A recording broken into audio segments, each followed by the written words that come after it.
ஓம் தத்புருஷாய வித்மஹே மகாதேவாய தீமஹி தன்னோ ருத்ர பிரசோதயாத். ஜோதிட சாஸ்திரத்தில் நவகிரகங்களின் தலைவனாக கருதப்படுபவர் சூரிய பகவான். இவர் ஒவ்வொரு மாதமும் தன் ராசியை மாற்றுவார். அப்படி மாற்றும் போதுதான் தமிழ் மாதங்கள் பிறக்கின்றன. அந்த வகையில் நடைபெறும் விசுவாவசு ஆண்டு மார்ச் மாதம் 15ஆம் தேதி ஞாயிற்றுக்கிழமை அன்று ஏகாதசி திதியில் திருவோணம் நட்சத்திரத்தில் பரிகம் நாமயோகத்தில் பாலவம் கரணத்தில் சித்தயோகம் கூடிய நன்னாளில் இந்த மகத்தான பங்குனி மாதம் பிறக்கின்றது. இம்மாதத்தில் சூரிய பகவான் மீனராசியில் சஞ்சரிப்பதால் இது மீன மாதம் என்றும் அழைக்கப்படுகின்றது. இம்மாத கிரகநிலைகள் என எடுத்துக்கொண்டால் மீனராசியில் சுக்கிரன், சூரியன், சனி பகவான் உள்ளனர். கும்பராசியில் செவ்வாய் பகவான், புதன் பகவான், ராகு பகவான் உள்ளனர். மிதுன ராசியில் குரு பகவானும், சிம்மத்தில் கேது பகவானும் உள்ளனர். இம்மாத கிரகப்பெயர்ச்சி என எடுத்துக்கொண்டால் சுக்கிர பகவான் பங்குனி மாதம் 13ஆம் தேதி மேசராசிக்கு பயிற்சியாகின்றார். செவ்வாய் பகவான் இம்மாதம் 18ஆம் தேதி கும்பராசியில் இருந்து மீனராசிக்கு பயிற்சியாகின்றார். புதன் பகவான் இம்மாதம் 23ஆம் தேதி சனி வீடான கும்பத்தில் இருந்து குரு வீடான மீனத்திற்கு செல்கிறார். இந்த கிரகங்களின் பெயர்ச்சியால் இம்மாதம் உங்களுக்கு எவ்விதமான பலன்கள் கிடைக்கப் போகிறது, அது சாதகமாக அமையுமா இல்லை பாதகமாக அமையுமா என்பதனை பற்றி காண்போம். பிறக்கப் போகும் இம்மாதத்தில் ஒரு சில ராசிக்காரர்களின் சிக்கி சீரழிந்த வாழ்க்கை பயணம் மாறப்போகிறது. மனக்கசப்பில் வாழ்ந்து வந்த உங்களுக்கு இனி வசந்த காற்று வீசப்போகிறது. எதிரில் எமனே வந்தாலும் சிவனின் அருளால் எதிர்த்து நின்று போராடும் பலம் உங்களை வந்து சேரும். உங்கள் பிறப்பு ஒரு சாபக்கேடு அல்ல, அது சரித்திரம் படைக்கப் போகிறது. வரும் வாய்ப்பினை சரியாக பயன்படுத்தி கொண்டு உங்கள் வாழ்வில் வளமும் நலமும் செல்வ செழிப்பும் பெற்று வாழ்வில் உயரிய நிலையை அடைய வேண்டும். சிம்ம ராசி அன்பர்களே, இந்த மாதம் பணவரத்து எதிர்பார்த்ததை போல இருக்கும். எடுத்த முயற்சிகள் அனைத்தும் வெற்றி பெறும். உங்கள் கருத்துக்களை மற்றவர்களிடம் கூறும்போது அவர்கள் அதை தவறாக புரிந்து கொள்ள நேரலாம். கவனம் தேவை. தொழில் வியாபாரத்தில் இருந்த போட்டிகள் அகலும். எதிர்பார்த்த அளவு வியாபாரத்தில் லாபம் கூடும். கூட்டு தொழில் வியாபாரம் செய்பவர்கள் கவனமாக இருப்பது நன்மை தரும். உத்தியோகத்தில் இருப்பவர்கள் வீண் அலைச்சலை சந்திக்க நேரும். மேல் அதிகாரிகள் கூறுவதை கேட்டு அதன்படி நடப்பது நல்லது. சக ஊழியர்கள் உங்களுக்கு ஆதரவாக இருப்பார்கள். குடும்பத்தில் இருந்து வந்த கருத்து வேற்றுமை நீங்கும். கணவன் மனைவி இடையே மனஸ்தாபங்கள் அகலும். எனவே எதையும் கவனமாக பேசுவது நல்லது. பிள்ளைகளிடம் அன்புடன் பேசுவது நன்மை தரும். அக்கம் பக்கத்தினருடன் வீண் வாக்குவாதங்களை தவிர்ப்பது நல்லது. பெண்களை பொறுத்தவரை விவேகமாக செயல்பட்டால் வெற்றியை பெறலாம். எதிர்பார்த்ததற்கு மாறாக காரியங்கள் நடக்கும், கவனம் தேவை. வீண் அலைச்சல் ஏற்படும். கலைத்துறையினர் எதிர்பாலினத்தவரிடம் பழகும்போது கவனம் தேவை. நண்பர்கள் மூலம் வீண் அலைச்சல் ஏற்படலாம். நேரம் தவறி உணவு உண்ண வேண்டி இருக்கும். அரசியல் துறையினருக்கு நினைக்கும் காரியங்கள் தள்ளி போகும். வீண் அலைச்சல் வேலைப்பளு இருக்கும். மேலிடத்திடம் நெருக்கம் அதிகரிக்கும். மனம் மகிழும் காரியங்கள் நடக்கும். மாணவர்கள் ஆசிரியர்கள் கூறுவதை கவனமாக கேட்டு அதன்படி நடப்பது வெற்றிக்கு வழிவகுக்கும். வீண் அலைச்சலை தவிர்ப்பது நல்லது. நட்சத்திர பலன்கள். மகம் நட்சத்திரம். இந்த மாதம் வீண் மனக்கவலை உண்டாகும். எதிர்பாராத செலவுகள் ஏற்படும். அலைச்சலால் சரியான நேரத்திற்கு உணவு உண்ண முடியாத நிலை ஏற்படலாம். பணவரவு இருக்கும். வாக்கு வன்மையால் காரிய அனுகூலம் ஏற்படும். பூரம் நட்சத்திரம். இந்த மாதம் தொழில் வியாபாரத்தில் எதிர்பாராத போட்டிகள் ஏற்படும். தொழில் வியாபாரத்தில் அதிக முதலீடு செய்யும் முன் யோசிப்பது நல்லது. கடன் விஷயங்களில் கவனம் தேவை. பழைய பாக்கிகள் சிறிது தாமதத்திற்கு பின் வந்து சேரும். உத்தியோகத்தில் இருப்பவர்கள் வீண் அலைச்சலை சந்திக்க வேண்டி இருக்கும். உத்திரம் நட்சத்திரம். இந்த மாதம் குடும்பத்தில் திடீர் கருத்து வேற்றுமை ஏற்பட்டு நீங்கும்.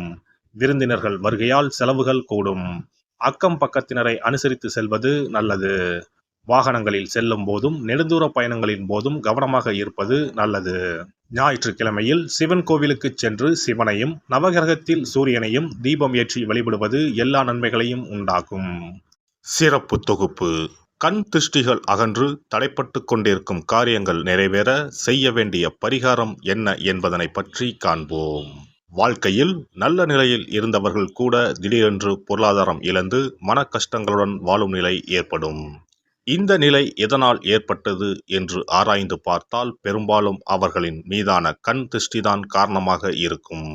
கல்லடி பட்டாலும் கண்ணடி படக்கூடாது என்று சொல்வார்கள் அல்லவா, அது உண்மைதான். இது போன்ற பிறரின் பொறாமை கொண்ட கண் திருஷ்டியினால் பலரின் வாழ்க்கை சிரமத்திற்கு ஆளாக நேரிடும். இது போன்ற கண் திருஷ்டிகளிலிருந்து எப்படி தப்பிப்பது? இருக்கவே இருக்கிறது எளிதாக கிடைக்கும் ஊமத்தஞ்செடி. தெய்வ சக்தி நிறைந்த செடியாக கருதப்படும் ஊமத்தஞ்செடியின் காய், பூ, இலைகள் என அனைத்தும் தீய சக்திகள் விரட்ட பரிகாரத்துக்கு பயன்படுகிறது. பொதுவாக ஊமத்தம் காய்க்கு கெடுதலை அகற்றக்கூடிய சக்தி உண்டு. நம் வீட்டில் உள்ள எதிர்மறை சக்தியை அகற்றுவதற்கு ஊமத்தங்காய் தீபம் சிறந்த பரிகாரமாகிறது. தெய்வீக மகத்துவம் நிறைந்த ஊமத்தங்காய் மற்றும் பூவையும் எடுத்துக்கொள்ளுங்கள். வீட்டுக்கு அருகில் இல்லை என்றால் நாட்டு மருந்து கடைகளில் கிடைக்கும். இந்த 2 பொருட்களையும் மஞ்சள் தண்ணீரை கொண்டு நன்றாக கழுவி விடுங்கள்.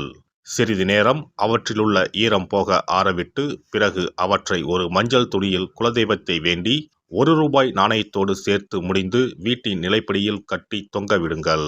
இந்த முடிச்சை வெள்ளிக்கிழமை அல்லது ஞாயிற்றுக்கிழமைகளில் தயார் செய்து வாசல் படியில் கட்டுவது சிறப்பு. தினமும் வீட்டில் தீபம் ஏற்றி காண்பிக்கும் போது இந்த முடிச்சுக்கும் காண்பிக்கவும். இதேபோல் ஊமத்தம் இலைகள் கிடைத்தால் அந்த இலைகளை சுத்தமான மஞ்சள் தண்ணீரில் கழுவிவிட்டு அவற்றை கொண்டு வீட்டில் இருக்கும் விநாயகருக்கு திங்கள் கிழமைகளில் தொடர்ந்து அர்ச்சனை செய்து வர வேண்டும். ஊமத்தம் பூவையும் விநாயகருக்கு சூட்டலாம். 3 வாரங்கள் தொடர்ந்து திங்கள் கிழமைகளில் விநாயகருக்கு ஊமத்தை இலையால் அர்ச்சனை செய்து ஊமத்தம் பூவை சூட்டி வழிபட்டால் வீட்டில் உள்ள கெட்ட சக்தி நடமாட்டம் மற்றும் கண் திருஷ்டிகள் தீரும். ஊமத்தம் செடியும் சிவபெருமானுக்கு உகந்த இலை ஆகும். இந்த ஊமத்தங்காய் வைத்து சிவபெருமானுக்கு தீபம் ஏற்றி வழிபடுவதன் மூலம் நமது பிரச்சனைகளில் இருந்து எளிதாக விடுபட முடியும். முதலில் 2 ஊமத்தங்காய்களை எடுத்துக்கொள்ள வேண்டும். அவற்றின் மீது முட்கள் இருப்பதால் மிகவும் கவனமாக கையாள வேண்டும். ஊமத்தங்காயின் காம்பு பகுதிகளை வெட்டி கொண்டு கத்தியை பயன்படுத்தி ஊமத்தங்காயின் உள்ளே இருக்கும் விதை பகுதியை முழுவதுமாக நீக்கிவிட வேண்டும். பின்னர் 2 அகல் விளக்குகள் மற்றும் விளக்கு வைப்பதற்கான 2 தட்டுகளை எடுத்து சுத்தம் செய்து அவற்றிற்கு மஞ்சள் குங்குமம் போட்டு வைத்துக் கொள்ள வேண்டும். பின்னர் 2 தட்டின் மீதும் ஒவ்வொரு அகல் விளக்கை வைத்துக் கொள்ள வேண்டும். அதன் பிறகு எப்போதும் பூஜை செய்வதற்கு வைப்பது போன்ற வெத்தலைப்பாக்கு, பழம் போன்றவற்றை வைத்துவிட்டு 2 விளக்குகளையும் ஏற்றி சிவபெருமானை மனதார வேண்டிக் கொள்ள வேண்டும். எனக்கு இருக்கும் பிரச்சனைகள் அனைத்தும் தீர்ந்து இன்பமான வாழ்க்கை கிடைக்க வேண்டும் என வேண்டிக் கொள்ள வேண்டும். இந்த பூஜையை வெள்ளிக்கிழமை அன்று தொடங்கினால் தொடர்ந்து 9 வெள்ளிக்கிழமைகள் செய்ய வேண்டும். ஊமத்தங்காயின் மீது எவ்வாறு முட்கள் இருக்கிறதோ அதுபோல நமது வாழ்க்கையில் இருக்கும் முட்கள் போன்ற பிரச்சனைகளை அவை தீர்த்து வைக்கின்றன. இந்த பூஜையை நாம் தொடர்ந்து செய்து வருவதால் நம் மீது இருக்கும் கண் திருஷ்டிகள் அகன்றுவிடும். தீராத துயரங்கள் தீர்ந்துவிடும். பணம், நகை நம்மிடம் பெருகி வரும். சிலருக்கு கையில் சுத்தமாக பணம் இருக்காது. வறுமை தாண்டவமாடும். கடன் தொல்லையால் கஷ்டப்படுவார்கள். பண பிரச்சனையில் சிக்கி கொண்டிருப்பவர்கள் இந்த தீபத்தை ஏற்றினால் 3 வாரங்களில் நல்ல பலனை பெற முடியும். தொழிலில் நல்ல முன்னேற்றம் இருக்கும். கடன் பிரச்சனைகள் தீரும். உறவினர்களிடையே பகைமை இருந்தால் அவையும் மறைந்துவிடும். நோய்வாய் உள்ளவர்கள் இந்த தீபத்தை ஏற்றுவதன் மூலம் நல்ல பலனை பெற முடியும். பொதுவாகவே எந்த பரிகாரம் என்றாலும் அதை முழு நம்பிக்கையுடன் செய்தால் மட்டுமே முழு பலன் கிடைக்கும் என்பதை நினைவில் கொள்ளுங்கள். எல்லாம் வல்ல இறையருளால் நீங்களும் உங்கள் அன்பு குடும்பமும் உடல் நலம், நீலாயுள், நிறை செல்வம், உயர் புகழ், மெய்ஞானம் ஓங்கி வாழ்க வளமுடன்.